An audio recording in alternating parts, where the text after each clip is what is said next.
Assalamualaikum warahmatullahi wabarakatuh.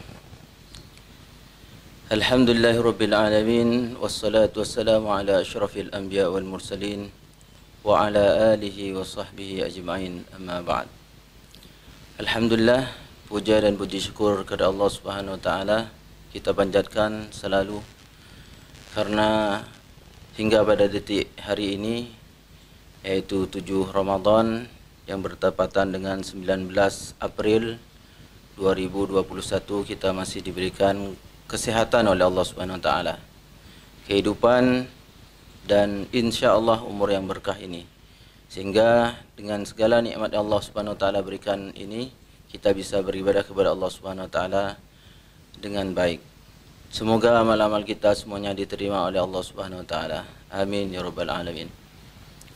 Salat dan salam semoga tetap tercurah limpahkan kehadirat baginda Nabi Muhammad sallallahu alaihi wasallam yang selalu menyayangi umatnya dan membimbing umatnya sampai akhir zaman. Allahumma salli wa sallim wa barik alaika ya habibi ya Rasulullah, tibta hayyan wa tibta mayitan, amma ba'd. Jamaah sekalian rahmat Allah Subhanahu wa taala, wabil khusus anak-anak kita, anak-anak kami SMK Muhammadiyah 1 yang dirahmati Allah Subhanahu wa taala, Dewan Guru dan semua yang ada. Semoga Allah Subhanahu wa taala tetap memberikan hidayahnya kepada kita sehingga kita selalu bisa melaksanakan apa yang Allah Subhanahu wa taala perintahkan kepada kita semua. Amin ya rabbal alamin. Jamaah yang dirahmati Allah Subhanahu wa taala, judul kita hari ini adalah Akhlakul Karimah. Akhlakul Karimah adalah bisa kita sebut dengan sopan santun, gerak-gerik, atau kepribadian kita yang harus kita bawa dari lahir hingga kita meninggal dunia, sehingga Allah Subhanahu wa taala terima semua dari amal-amal kita. Tentunya akhlak ini sangat berperan penting dalam kehidupan kita, terutama kehidupan berbangsa, bernegara, yang dimana kita tidak hanya berinteraksi dengan saudara-saudara kita kaum muslimin, namun kita juga berinteraksi juga dengan saudara-saudara sebangsa setanah air yang mungkin beragama Kristen, Buddha, Hindu, Konghucu dan lain-lain. Jamaah sekalian rahmati Allah Subhanahu wa taala, pernah suatu saat Rasulullah sallallahu alaihi wasallam ditanya, "Wahai Rasulullah, amalan apakah yang banyak memasukkan manusia ke dalam surga?" Maka Allah Subhanahu wa taala berkata, "Taqwallah wa husnul khuluq." Rasulullah sallallahu alaihi wasallam ketika ditanya, amalan apakah yang banyak memasukkan manusia ke dalam surga? Maka Rasulullah menjawab, yaitu takwa kepada Allah Subhanahu wa taala dan akhlakul karimah. Jadi akhlakul karimah ini memegang peranan penting setelah keimanan kita kepada Allah Subhanahu wa taala. Oleh karena itu ada beberapa hal, yaitu beberapa poin akhlak yang akan kita sebutkan. Pertama, akhlak kita kepada Allah Subhanahu wa taala. Tentunya akhlak ini kepada Allah Subhanahu wa taala dengan menjalankan seluruh perintah-perintah Allah Subhanahu wa taala, menjauhi segala larangannya. Bagaimana caranya? Contoh yang kecil yang kita patut untuk kita segerakan, yaitu salat 5 waktu. Ini adalah panggilan Allah Subhanahu wa taala. Ketika Allah Subhanahu wa taala panggil, "Wahai hambaku, kemarilah, mendekatlah kepadaku, aku ampunkan untuk dirimu." Maka kaum muslimin hendaklah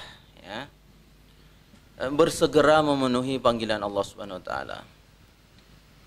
Kalau kita dipanggil oleh seseorang yang mungkin tidak kenal kepada kita, mungkin kita akan menoleh secara cepat. "Wahai fulan," maka dia akan menoleh. Oh, tidak kenal. Oh, kenal. Itu saja.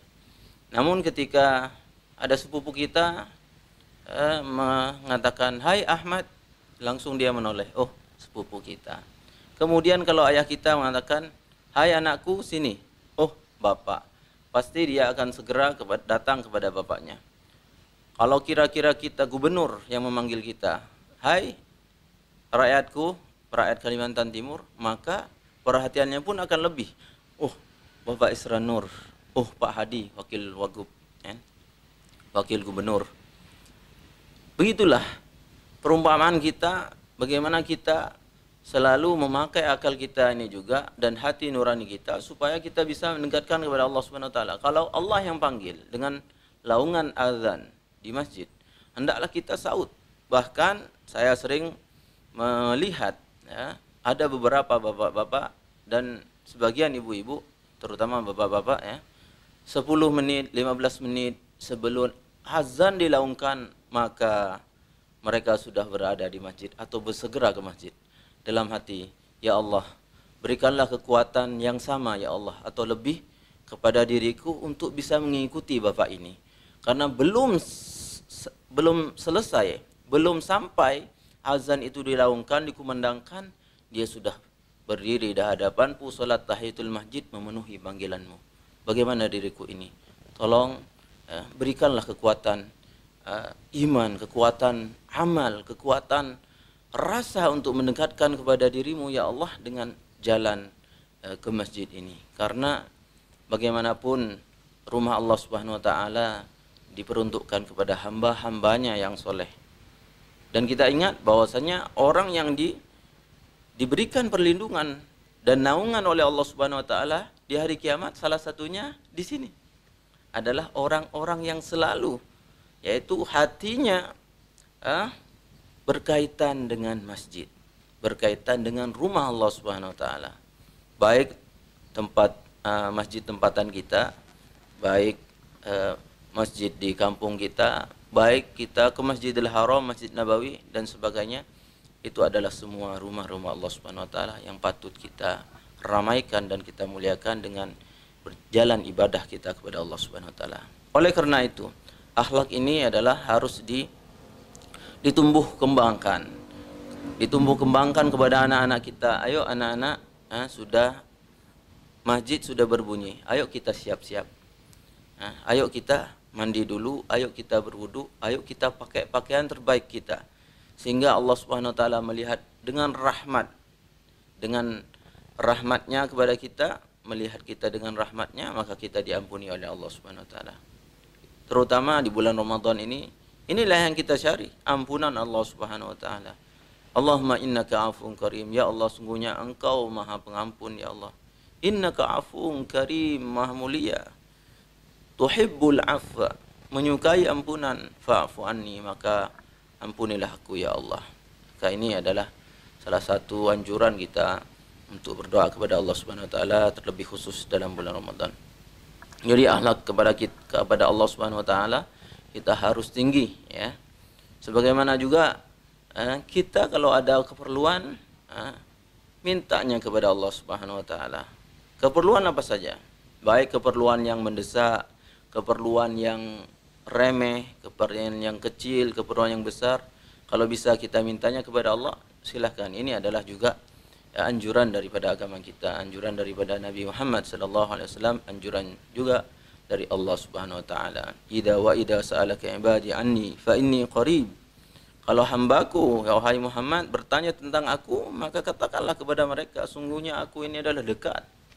Fa inni qarib, ujibu da'watad da'i, aku memberikan istijabah doa kepada para orang-orang yang meminta kepadaku. Ujibu da'watad da'i idza da'an, ketika mereka meminta kepadaku. Ujibu da'watad da'i idza da'an. Ini adalah janji Allah Subhanahu wa taala. Falyastajibu li, maka hendaklah mereka itu memberikan memenuhi panggilan Allah Subhanahu wa taala. Wal yu'minu bi, itu, dan beriman kepadaku. La'allahum yarshudun, semoga mereka mendapat petunjuk. Maka istilahnya memberikan syaratnya kepada Allah Subhanahu wa taala, yaitu beriman kepada Allah Subhanahu wa taala, memuji Allah Subhanahu wa taala dan berselawat kepada Rasulullah sallallahu alaihi wasallam, kemudian kita minta kepada Allah. Dalam hadis juga disebutkan wa idza sa'alta fas'alillah. Juga dalam hadis disebutkan apa? Kalau kamu meminta maka mintalah kepada Allah Subhanahu wa taala, maka Allah akan memberikan kepada kita apa yang kita mau. Banyak sekali permintaan saya kepada Allah Subhanahu wa taala, baik ketika saya kecil, kan? Baik ketika saya di pondok, kan?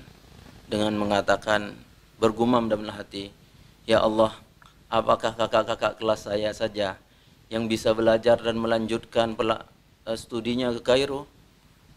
Ketika kita tahajud minta kepada Allah, dan bukan satu yang mustahil, bahwasannya engkau juga memberikan karunia kepadaku untuk bisa belajar dan melanjutkan studi ke Kairo. Dan alhamdulillah 2000 kita diterima di IAIN dengan ujian tahriri dan syafawi. Kemudian berapa minggu kemudian ada suratnya, berapa bulan kemudian kita berangkat ke Kairo, dan alhamdulillah 2006 kita sudah lulus S1, kan? 2014 juga lulus S1 dalam cabang yang berbeda.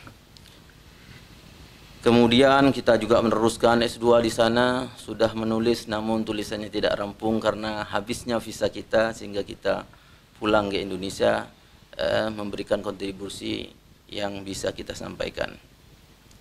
Jamaah sekalian rahmatullah Allah Subhanahu wa taala, inilah permintaan kita kepada Allah Subhanahu wa taala akan dikabulkan sebagaimana kita telah memberikan syarat-syaratnya apa yang Allah Subhanahu wa taala mau tadi. Inilah akhlak kita kepada Allah Subhanahu wa taala, yaitu dengan menjalankan perintahnya, meminta kepadanya, taqarrub kepada Allah Subhanahu wa taala dan apapun yang Allah Subhanahu wa taala bikin Allah ridho, yakni keperlakuan kita, maka buatlah. Ini panjang sekali ya, ceritanya, namun kita cukupkan sampai di sini.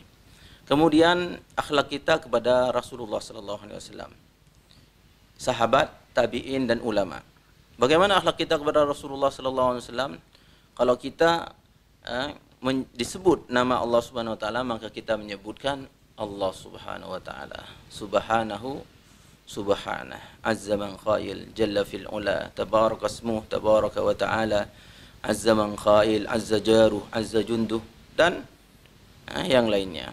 Kalau dikatakan nama Rasulullah, maka kita mengatakan sallallahu alaihi wasallam, alaihi salatu wassalam, Allahumma salli wa sallim wa barik alaihi. Kalau dikatakan nama sahabat, radhiyallahu anhu. Kalau dikatakan sahabat yang banyak, radhiyallahu anhum. Kalau ada yang perempuan, radhiyallahu anha. Kalau dua, radhiyallahu anhuma. Kalau dua laki-laki juga sama, radhiyallahu anhuma. Kalau sahabat perempuan banyak, radhiyallahu anhunna, kan? Kalau secara umum, radhiyallahu anhum. Kepada tabi'in juga demikian, bisa kita mengatakan radhiyallahu anhum juga, rahimahumullah. Dan kalau banyak, rahimahumullah. Rahmatullah alaihim bisa, dan kepada para ulama juga rahimahumullah. Kalau ulama yang hidup, hafizahumullah. Kemudian akhlak kepada Rasulullah sallallahu alaihi wasallam ini, bagaimana kita caranya berakhlak kepada Rasulullah, yaitu mengikuti semua ajaran Rasulullah sallallahu alaihi wasallam. Karena orang yang sampai ke mahsyar tanpa mengikuti sunnah Rasulullah sallallahu alaihi wasallam, maka dia tidak akan diterima dengan baik oleh Rasulullah sallallahu alaihi wasallam. Bahkan dikatakan suhqan, bu'dan, menjauhlah.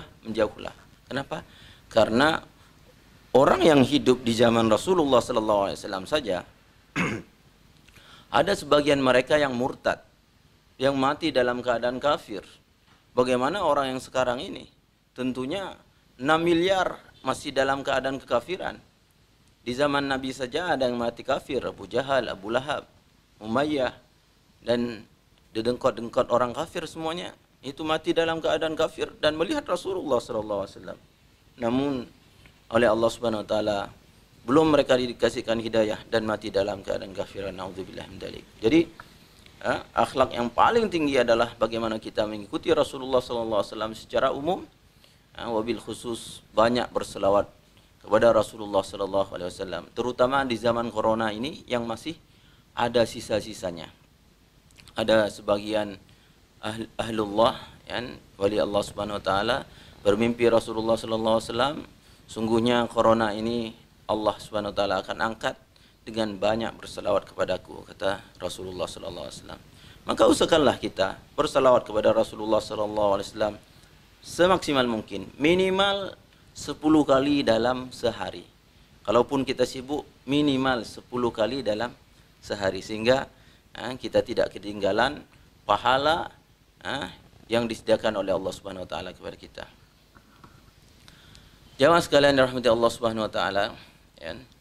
Akhlak Rasulullah sallallahu alaihi wasallam ketika ditanya oleh para sahabat dan bertanya mereka ini kepada Sayyidatuna Aisyah radhiyallahu anha, wahai Sayyidatuna Aisyah, bagaimana akhlak Rasulullah sallallahu alaihi wasallam?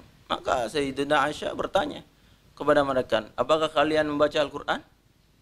Kata mereka, ya tentu saja kami membaca Al-Qur'an. Begitulah akhlak Rasulullah itu dalam Al-Qur'an. Bagaimana Al-Qur'an? Seluruh Al-Qur'an, jadi daripada Al-Fatihah sampai An-Nas, itulah sifat-sifat Rasulullah. Kalau kita pelajari Al-Qur'an, maka kita akan temui Rasulullah sallallahu alaihi wasallam menjadi orang terbaik di muka bumi ini. Jadi bagaimana kita menandai Rasulullah sallallahu alaihi wasallam? Ikutilah petunjuknya, ikutilah sunnahnya. Ya. Salatlah tepat waktu, baik-baik kepada keluarganya, kepada anaknya, tetangganya, baik-baik kepada umatnya, baik-baik kepada jamaahnya, dan kepada semuanya. Begitulah akhlak Rasulullah sallallahu alaihi wasallam secara umum. Maka Allah Subhanahu wa taala puji akhlak beliau dengan perkataan Allah Subhanahu wa taala sendiri dalam ayatnya, wa innaka la'ala khuluqin azim. Sungguhnya engkau Muhammad adalah yang paling bagus akhlaknya, menangalahi seluruh yang ada di bumi ini, termasuk seluruh para nabi, seluruh para sahabat. Adalah akhlak Rasulullah sallallahu alaihi wasallam adalah yang paling tinggi. Wa innaka la'ala. Kalau ala khuluqin azim ini akhlak yang baik, tapi di atas akhlak yang baik itulah akhlak Rasulullah sallallahu alaihi wasallam. Jamaah sekalian rahmatullah Allah Subhanahu wa taala. Kemudian yang ketiga adalah akhlak kita kepada orang tua kita. Ya. Kita sudah singgung tadi sedikit di pembicaraan awal bahwasannya akhlak kita kepada orang tua yang melahirkan kita, yang membesarkan kita, memberikan pakaian kita, memberikan sekolah kita, memberikan pakaian, makanan, minuman, tempat tidur, ya, melindungi daripada panasnya matahari, dinginnya malam, dan sebagainya, sampai kita besar sekarang ini berkat dan usaha orang tua. Ya. Maka orang tua di sinilah orang yang paling pertama kali harus kita muliakan, karena orang tua ini dikatakan oleh para ulama adalah walinya para wali. Ya. Walinya para wali itu orang tua. Wali yang tidak bernama, wali yang tidak bergelar, yaitu namanya orang tua. Wali yang tidak bernama dan orang yang wali yang tidak bergelar. Maksudnya gelar wali kutub dan sebagainya. Namanya tetap orang tua, bapak, ibu. Nggak bisa kita sebutkan namanya ayah kita, terus kita panggil nama ayah kita. Hai Ahmad, hai Khairuddin, hai Latif, hai Zain. Tidak bisa. Harus kita panggil dia dengan nama kehormatan. Iya bapak. Kalau dipanggil sama kita, dia memanggil kita, wahai anakku. Iya bapak. Panggil sama orang tua kita, iya ibu. Hadir, sami'na wa ata'na. Labbaika ya walidi. Jadi apa yang menjadi suruhan orang tua kepada kita, hendaklah kita sahuti dengan mengatakan, labbaika ya ummi, hadir ya ummi. Aku siap memenuhi panggilanmu dan siap melaksanakan perintahmu. Jadi kita sekarang ini, maaf, naudzubillah ya, ada dengan adanya online ini, ya, virtual, banyak anak-anak kadang yang tidak mau mendengarkan orang tuanya. Justru orang tuanya sekarang dengan susah payah membelikan HP. Bahkan kita dengar di medsos bahwasannya mereka mencuri HP untuk bisa anaknya belajar. Ini sangat kita sesalkan sekali ya. Karena sekolah tidak bisa memfasilitasi, pemerintah juga tidak bisa memfasilitasi, sehingga anaknya pun biar supaya belajar, supaya pinter, istilahnya orang tuanya rela merendahkan dirinya dengan mencuri HP supaya anaknya belajar. Karena memang sudah mungkin tidak terfikir bagaimana dia mendapatkan duit untuk membeli HP itu yang mahal. Masya Allah. Jadi apapun yang disuruh orang tua ketika kita dipanggil terutama, maka hendaklah minimal kita mengatakan labbaika ya walidi. Kumenuhi panggilanmu wahai ayahku, ibuku. Dekatlah kepada ayahnya, dekatlah kepada ibunya. Kalau kita disuruh, maka langsung kita menyelesaikan apa yang disuruh olehnya. Maka ini salah satu akhlak kita kepada orang tua. Karena kita ketika kecil disusui, ketika dibesarkan oleh ayah ibu kita, kemudian kita sekarang ini lambat-lambat memenuhi panggilannya, lambat-lambat untuk mengerjakan apa yang disuruhnya. Coba kita tahu bahwasannya orang tua tahu ini. Kalau anak yang kecil ini pada suatu saat akan menentarkan orang tuanya, melantarkan ibunya, ayahnya, tidak kasih makan, bahkan sampai 10 bulan. Dalam medsos itu ada 10 bulan, 9 bulan tidak dimandikan ayahnya. Nauzubillahi min dzalik. Ya busuk, kan? Tidak dikasih makan sampai mati dalam kamarnya. Nauzubillahi min dzalik. Sampai ada teganya anak semacam itu. Nauzubillahi min dzalik. Maka sebagai anak, tentunya sekarang kita harus belajar, ya. Harus belajar betul supaya akhlak kita kepada orang tua ini nomor satu. Setelah Allah, Rasul, sahabat, tabi'in dan ulama, kemudian kepada orang tua yang melahirkan kita, membesarkan kita, memberikan segalanya kepada kita, sampai menyekolahkan kita kepada jenjang yang paling tinggi, sampai profesor, doktor, itu adalah atas jasa-jasa orang tua kita. Maka jangan sampai kita mengatakan kepada orang tua kita, mengatakan saja tidak boleh, apalagi sampai membentak. Apa ini? Kerjakan sendiri. Masya Allah. Jadi itu sangat menyakitkan hati kita. Itu saja tidak boleh. Bagaimana sampai perkataan membentak, sampai bahkan menempeleng, memukul, naudzubillah, sampai ada di antara mereka yang menyembelih ayahnya, membunuh ayah ibunya karena enggak dibelikan HP, naudzubillah min dzalik. Maka HP pada zaman sekarang ini adalah satu cobaan yang besar untuk anak-anak, karena ketika sudah pegang HP, anak-anak kadang tidak mendengarkan perkataan orang tuanya. Kalau sudah nonton di dalamnya, maka azan pun tidak terdengar. Maka sholat pun diremehkan dan orang tuanya pun tidak didengarkan oleh mereka. Nauzubillah. Maka kalau kita dengar di masjid sebelum azan ada ngaji, maka kita sudah siap-siap letakkan HP, dengarkan orang tua. Selama orang tua tidak menyuruh kepada kejahatan, keburukan, kejelekan, dan perkara-perkara yang merendahkan akhlak, maka kita wajib dan mendengar dan mentaati mereka seutuhnya. Jamaah sekalian rahmatullah subhanahu wa ta'ala, anakku yang dimuliakan Allah subhanahu wa ta'ala, juga semisal, yaitu mertua kita, khususnya orang yang sudah menikah, tentunya ada punya mertua. Mertua ini juga posisinya sebagai ayah ibu kita. Jangan sampai mereka dilukai perasaannya, jangan sampai mereka dipukul, jangan sampai mereka diperlakukan tidak adil, sebagaimana orang tua kita, sama posisinya sama dia. Cuma orang tua kita melahirkan, sedangkan mertua adalah yang memberikan anaknya kepada kita. Baik kita sebagai suami atau sebagai istri, sama-sama itu. Jadi kita harus berkhidmah kepada mereka, dan akhlak kita harus kita tunjukkan dengan sebaik-baiknya. Kalau kita diminta, Dek, dipanggil, langsung datang. Iya Bu, maaf, apa yang bisa saya bantu Bu? Tolong ambilkan air hangat di dapur, Ibu mau mandi, tolong siapkan ya di kamar mandi. Ya Bu, segera Bu. Dia ambilkan, dimasukkan, Bu sudah siap air hangatnya, silakan Ibu mandi. Ya makasih ya nak, makasih, kamu anak soleha, Masya Allah, kamu anak soleh, semoga kamu masuk surga. Doanya mertua, doanya orang tua sama-sama mustajabnya. Allah Subhanahu wa taala akan berikan istijabah doa itu dengan kita berkhidmah, berakhlak karimah kepada mereka. Dan tentunya mungkin untuk anak SMA yang tidak mau melanjutkan, segera masuk ke KUA untuk melaksanakan pernikahan. Karena anak-anak SMP, anak-anak SMA rentan sekali dengan pergaulan bebas sehingga mereka hamil di luar nikah. Ketika hamil di luar nikah, maka mereka dikawinkan cepat. Maka ini adalah suatu yang tidak syar'i.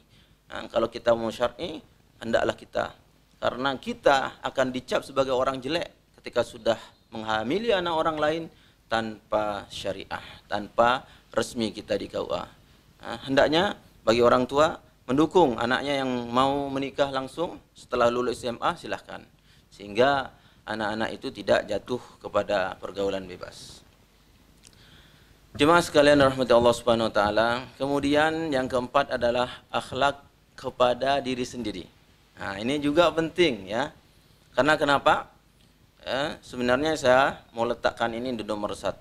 Cuma karena memang urutannya Allah, Rasul, orang tua dan mertua, maka saya letakkan di nomor 4 nih sekarang. Akhlak pada diri kita sendiri. Maknanya apa? Maknanya ketika kita bermuamalah baik kepada orang lain, jangan sampai kita muamalah jelek kepada diri kita sendiri. Contohnya apa? Mungkin kita tidak mandi selama 10 hari, itu membuat bau badan. Dan itu tentunya kita berinteraksi dengan orang lain, maka tidak mengenakkan sama sekali. Atau kita main pisau dengan diiris-iris tangan kita, itu adalah menzalimi diri sendiri, juga tidak boleh ya. Wa ma kana Allah liyadhlimahum, sungguhnya Allah Subhanahu wa taala tidak akan menzalimi mereka, walakin kanu anfusahum, tapi mereka lah walakin kanu anfusahum yadhlimun, mereka diri sendiri, mereka lah menzalimi diri mereka sendiri. Maka jangan sampai menzalimi diri kita sendiri dengan mencelakai diri kita sendiri, gantung diri. Lagi live nih, gantung diri di kamar, nggak ada orang tahu, 3 hari busuk dan sebagainya. Tidak diterima kita menjadi calon suaminya atau calon istrinya dia, gantung diri di hutan, ya, mencelakai diri sendiri atau bunuh diri dengan harakiri, yang terkenal di Jepang, ya. Harakiri di sini membunuh diri dengan memutus urat nadi, memutus leher dan sebagainya. Maka Allah Subhanahu wa taala tidak ampuni orang ini, dicemplungkan kepada neraka dulu, dimasukkan ke neraka karena dia telah mendahului takdir Allah Subhanahu wa taala, kurang beradab sama Allah Subhanahu wa taala. Maka banyak ini ya, akhlak pada kita sendiri juga harus kita tingkatkan ya kualitasnya. Perbaiki diri kita sehingga orang lain akan menghormati kita. Tahan diri kita sehingga orang lain akan menempatkan kita kepada tempat kita yang mulia. Maka penting sekali akhlak diri kita nih, akhlak diri kita kepada diri kita. Ini penting, ya. Cuci pakaiannya sehingga bersih, ya. Cuci sikat giginya sehingga terlihat. Orang melihatnya itu bagus, tidak ada sisa-sisa makanan di giginya. Kalau kita sikat gigi kita, maka orang lain akan melihat keindahan pada tubuh kita, keindahan pada luaran kita, keindahan pada dalaman dan batin kita. Maka orang lain akan respect kepada kita. Masya Allah, fulan bajunya bagus, baunya harum, perilakunya, akhlaknya mantap, Masya Allah, luar biasa. Siapa nih? Dia sudah kawin kah? Sudah menikah kah? Mungkin saya mau menjadikan dia mantu saya. Masya Allah. Ini daya tarik tersendiri sebenarnya. Begitulah Rasulullah SAW ketika berdagang mengutamakan akhlak daripada hanya sekedar untung. Ya. Maka ketika itulah selesai dari perdagangan, yang menawarkan diri adalah Sayyidatina Khadijah, menawarkan, maukah Muhammad itu jadi suami daripada Khadijah? Pakai perantara itu. Siapa tak mau Khadijah? Bangsawan, kaya raya, dermawan dan sebagainya. Mau. Nabi Muhammad mengatakan mau, maka diproseslah sama para paman-pamannya dan terjadilah perkawinan itu gara-gara akhlakul karimah. Ada pada dirinya itu tersemburat dan cahaya-cahaya keimanan, cahaya-cahaya ketampanan. Tampan bukan dari muka, tapi tampan dalam hati. Macam Julaibib. Julaibib ini tidak ada mukanya itu, potongan artis. Tapi Rasulullah suka kepada dia. Karena akhlaknya yang tinggi, mengutamakan jihad di jalan Allah Subhanahu wa taala daripada hanya bersanding dengan seorang putri Ansor yang paling cantik di Madinah, yang dikawinkan oleh Rasulullah kepadanya dengan tanpa apa-apa guru, selama dia telah mengajarkan kepada kita 1 alif, 1 huruf, itu sudah menjadi guru secara otomatis sampai kita mati. Ya. Jemaah sekalian rahmati Allah Subhanahu wa taala, yang keenam adalah akhlak kita kepada tetangga dan orang lain secara umum. Akhlak kepada tetangga ini penting juga, ya. Ada seorang abidah, seorang yang selalu beribadah di zaman Nabi Muhammad SAW, tapi selalu menyakiti tetangganya. Kata Rasulullah, dia di neraka. Dia itu berpuasa, sholat malam, tapi menyakiti tetangganya, mencuri kayu bakar tetangganya, maka orang ini tidak akan masuk surga, kata Rasulullah SAW. Bahkan dia akan masuk neraka gara-gara akhlak dia itu tidak bagus kepada tetangganya. Dan lagi bahwasanya tetangga ini adalah sebagian tetangga itu lebih baik daripada saudara kandung kita sendiri. Kenapa? Karena secara secara real, ya, dalam kehidupan kita, kita tidak langsung hidup dengan saudara kita, ayah, ibu, kakak, adik, beradik kita itu tidak hidup. Biasanya tidak 1, 2, 3, 4 rumah itu bergandengan. Tapi tetangga kanan kiri kita itu adalah orang lain. Maka akhlak kita kepada tetangga harus juga lebih hebat lagi, ya, daripada hanya diri kita sendiri. Mungkin kalau kita diri sendiri mungkin banyak kita maafkan, tapi kepada orang tetangga, maka hal yang sedikit pun bisa menjadi sumber masalah, kan? Ketika kita meludah di dindingnya, sumpamanya, naudzubillah. Kalau kita meludah di depan tanah kita sendiri mungkin tidak jadi masalah, tapi kalau kita meludah di pekarangan dia, di dinding dia, yang mungkin akan menjadikan masalah kepada kita, maka jangan sampai lakukan hal itu. Kenapa? Karena naudzubillah, kalau seandainya naudzubillah ada kebakaran di rumah kita, yang paling pertama yang menolong kita adalah tangga kanan kiri kita, depan belakang kita, atas bawah kita, kalau itu flat, ya. Maka akhlak kepada tetangga ini harus juga kita utamakan, ya. Dan orang lain secara umum di jalan, ya. Seandainya naudzubillah ada orang di depan ini sepeda motor, ya. Seandainya dia agak lambat sedikit, tidak usah kita pun klakson dia, mungkin ke kanan atau kiri dan lewatilah orang itu. Jangan sudah diklakson, ditendang lagi sepeda motornya sampai dia terjungkal. Ternyata dia adalah tetangga kita di rumah kita. Nah, ini mungkin tidak tahu kenapa. Oh iya, ini tadi saya lewat jalan MT Haryono, saya diselip sama orang dan saya ditendang sama dia. Dalam hatinya, ini saya yang tendang dia, ya. Ternyata dia tetangga saya. Inna lillahi wa inna ilaihi raji'un. Jangan sampai, karena kita tidak tahu siapa yang ada di jalan. Karena kita pakai helm, dia pakai helm, kita tidak mengetahui identitasnya. Maka juga di jalan juga harus kita juga akhlak kita juga kita utamakan. Atau kita ada sesuatu yang menghalangi di jalan, baik batu, kerikil, benda-benda yang tajam, ya, benda-benda tumpul tapi menghalangi jalan. Kalau bisa kita minggirkan sendiri kendaraan kita, motor, mobil kita, ambillah sesuatu yang menghalangi itu, batu, duri dan sebagainya, bisa kita pinggirkan sehingga orang-orang yang selanjutnya itu juga akan lancar jalannya dan sampai kepada rumahnya pada waktu yang dia inginkan. Jemaah sekalian rahmati Allah Subhanahu wa taala. Kemudian akhlak yang ketujuh adalah akhlak pada binatang dan tumbuhan. Ya, tentunya akhlak pada binatang ini juga sama, ya, mirip-mirip dengan manusia. Bedanya mereka tidak bisa berbicara dengan kita atau tidak bisa komunikasi dengan kita, namun mereka bisa merasakan dalam hati mereka bahwasanya ini orang ini bagus, selalu ngasih saya makan. Maka binatang itu selalu dekat kepada kita dan menyayangi kita. Bahkan sebagian kucing ketika sudah meninggal tuannya, maka dia itu meraung-raung di atas kuburannya. Dia tahu bahwasanya tuannya telah meninggal dan dia tidak mau dipisahkan dari kuburan tuannya. Sampai segitunya. Anaknya kasih sayang yang dilahirkan oleh manusia kepada binatang ini sampai melekat, sampai dia mati. Bahkan wallahu a'lam, kalau sampai kiamat mungkin akan merasa mengatakan, oh ini tuanku dulu, kan, masya Allah yang selalu kasih makan aku. Bahkan Rasulullah SAW beberapa kali dimintain pertolongan, ya, dimintai tolong, ya Rasulullah tolonglah aku, bahwasannya fulan ini mempekerjakan aku lebih daripada hakku, yaitu mestinya 10 jam dia kasih aku sampai 15 jam, 17 jam. Aku ini sudah letih Rasulullah, aku ini penat Rasul. Masa aku sudah tidak dikasih makan, dipekerjakan lagi, ditambah lagi jamnya sehingga aku ini kurus kerempeng dan tidak bisa makan dengan layak. Maka dipanggil tuannya itu, wahai orang Baduy, sini kau. Apakah kau yang punya unta ini? Iya. Kenapa kau perkerjakan dia itu lebih daripada haknya? Kau tahu Rasulullah? Dia tuh ngadu sama saya. Oh benar Rasulullah. Maaf saya tidak ada tunggangan lain kecuali dia. Juga saya nggak punya makanan. Jangan sampai diperlakukan dia lebih daripada haknya. Kalau jam 10 dari 7 ke 10 ada 3 jam istirahatkan, kasih makan.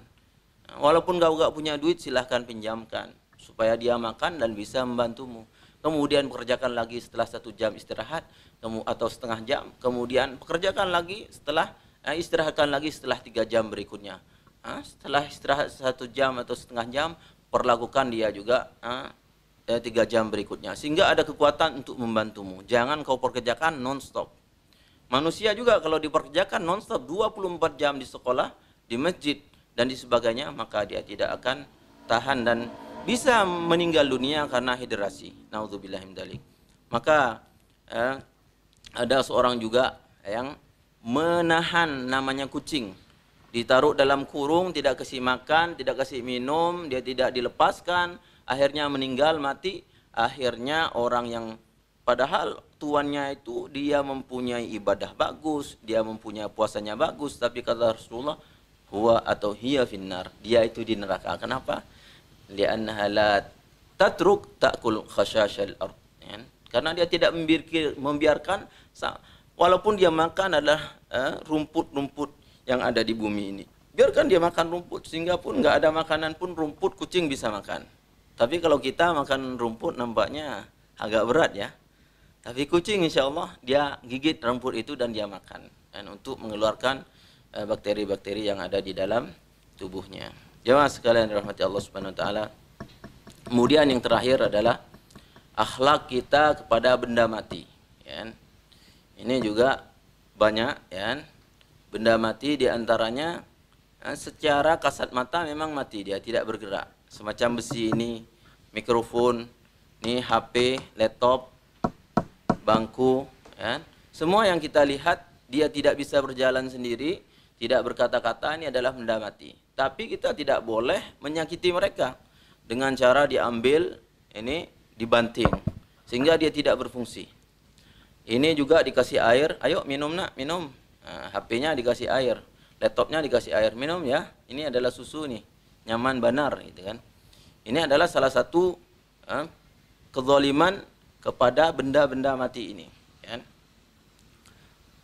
Benda-benda cair juga, kan.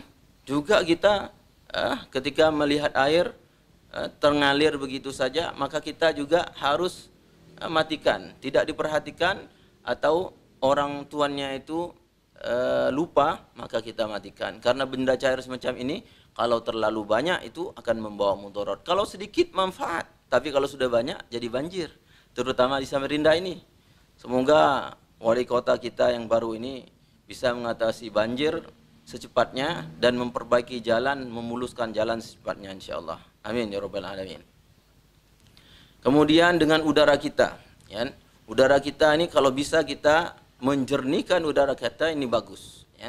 Terutama asap-asap yang ada di kanan kiri kita jangan sampai membakar plastik, ya. Karena itu bahaya bagi pernafasan kita, bahaya bagi lingkungan kita. Kalau membakar daun mungkin masih aman ya, tapi kalau plastik dibakar maka asap atau udara yang ditimbulkan daripada plastik dan bahan-bahan kimia itu akan membahayakan kehidupan manusia. Dokter mengatakan atau kesehatan lingkungan mengatakan bahwasannya asap dari plastik ini 10 kali lebih bahaya daripada asap rokok. Asap rokok masih ada filternya, tapi asap yang dikeluarkan atau dari pembakaran dan plastik itu yang dibakar itu jauh lebih berbahaya atau membahayakan kepada pernafasan manusia. Ini mungkin kita bisa banyak belajar kepada mereka-mereka yang konsentrasi di kesehatan lingkungan, ya. Kemudian kayu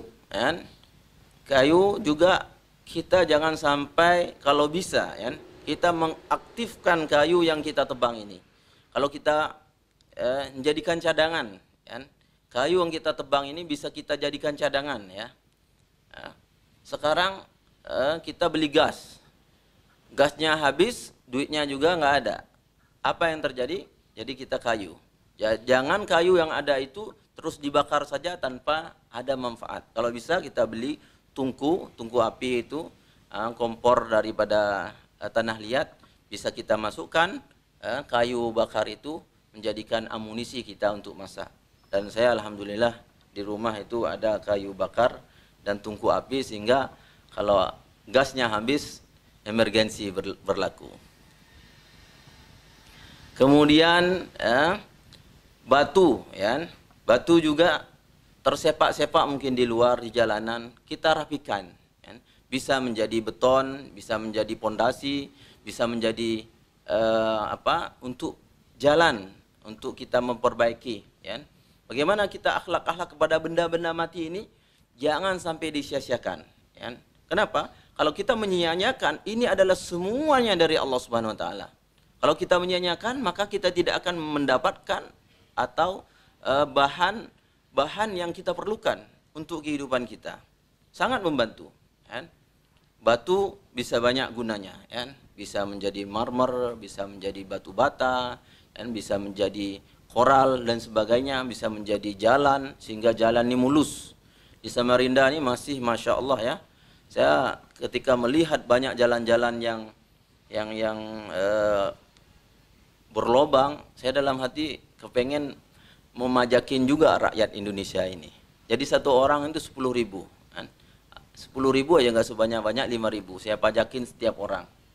Nanti saya belikan koral, belikan semen, jadikan saya tambal semua jalan yang di Samarinda ini. Cuma itu tidak akan terlaksana karena saya bukan pemerintah, kan? Hanya saya berinisiatif saja. Kalau ada bantuan dari kawan-kawan, ada 50.000, saya belikan semen, saya tambal itu jalan-jalan yang agak berlubang sedikit. Itu yang bisa mungkin saya lakukan untuk batu-batuan ini.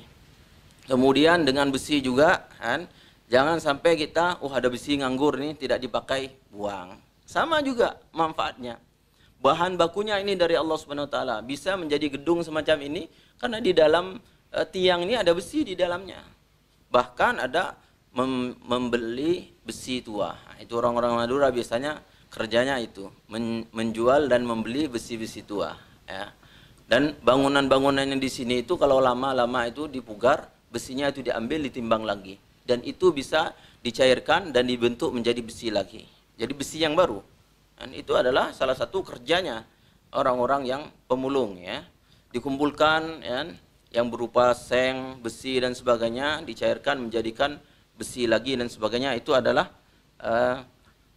bantuan kepada diri kita sendiri supaya apa? Kita tidak pernah menzalimi terhadap benda-benda mati ini. Itulah akhlak kita kepada benda-benda mati. Jangan sampai sakiti, jangan bagaimana menyakitinya?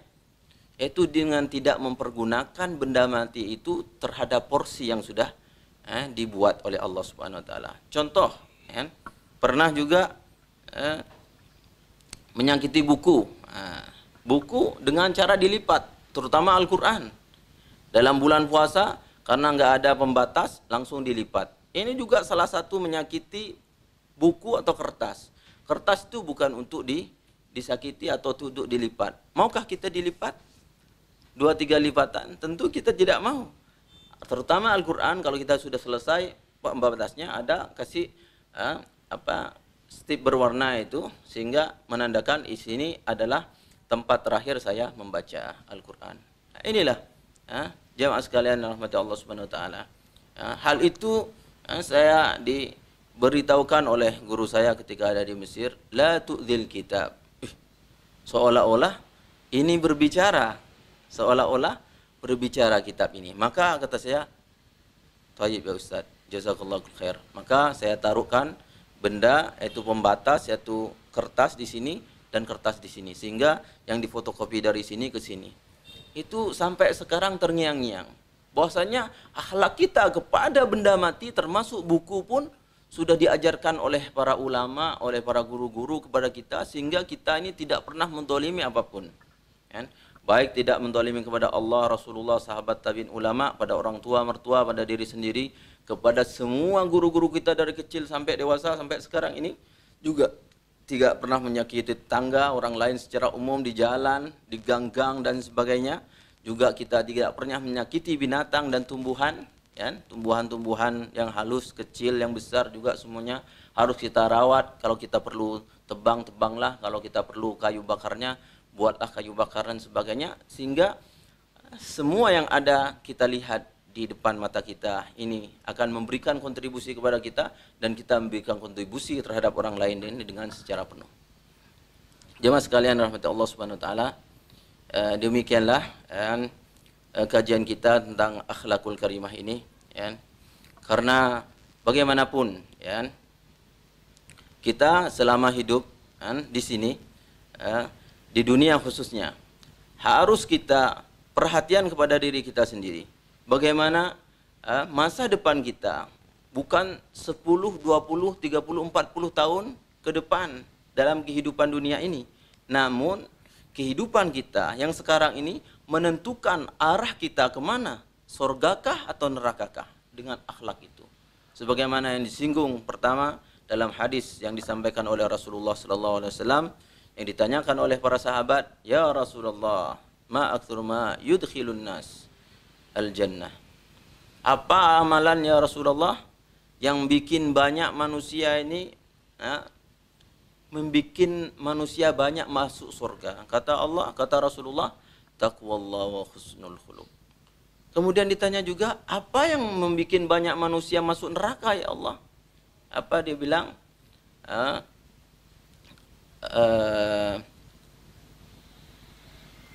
Al-fam wal faraj. Ya, fam ini mulut dan kemaluan. Ya. Ketika kita sudah tidak bisa mengontrol mulut atau pembicaraan kita dalam keseharian kita, maka itu hati-hatilah. Maka hati-hatilah bahwasanya Rasulullah SAW sudah mengancam diri kita supaya jangan sampai menghambur-hamburkan perkataan kita yang membuat orang lain marah, orang lain berang kepada kita, dan kita tidak bisa dan sanggup untuk mengontrol yang sudah keluar daripada kita. Maka jalan yang selamat kepada kita terakhir gitu kan, mohon maaflah, minta ridho, mohon maaf, kan? Kalau ada perkataan ulun yang menyakitkan hati pian, mohon maaf, mohon ridho. Kalau ada perkataan ulun yang menyakitkan hati pian, maka apa yang kita bicarakan hari ini mungkin, ya, ada yang terpeleset, ada yang menyakitkan hati para pendengar yang lagi mendengarkan. Kita juga harus dengan rendah hati kita minta kepada jemaah kita, minta kepada anak murid kita, kepada mahasiswa, mahasiswi kita, jemaah kita di masjid, di langgar musola, di rumah-rumah atau di sekolah-sekolah, minta ridho, minta maaf kepada mereka supaya mereka memaafkan kita dan kita juga memaafkan mereka, sehingga sama-sama kita diampunkan oleh Allah Subhanahu wa taala. Demikian yang bisa kita sampaikan pada kesempatan kali ini. Semoga Allah Subhanahu wa taala memberikan taufik hidayahnya kepada kita, maunahnya dan inayahnya kepada kita semuanya, daripada kehidupan kita sekarang sampai kita mangkat dan menghadap Allah Subhanahu wa taala. Demikian yang bisa kita sampaikan, kurang lebihnya mohon maaf. Wabillahi taufiq wal hidayah wa ridha wal inayah. Nun wal qalam masturun fastabil khairat. Wassalamualaikum warahmatullahi wabarakatuh. Jangan lupa komen, subscribe, and like. Ditunggu ya.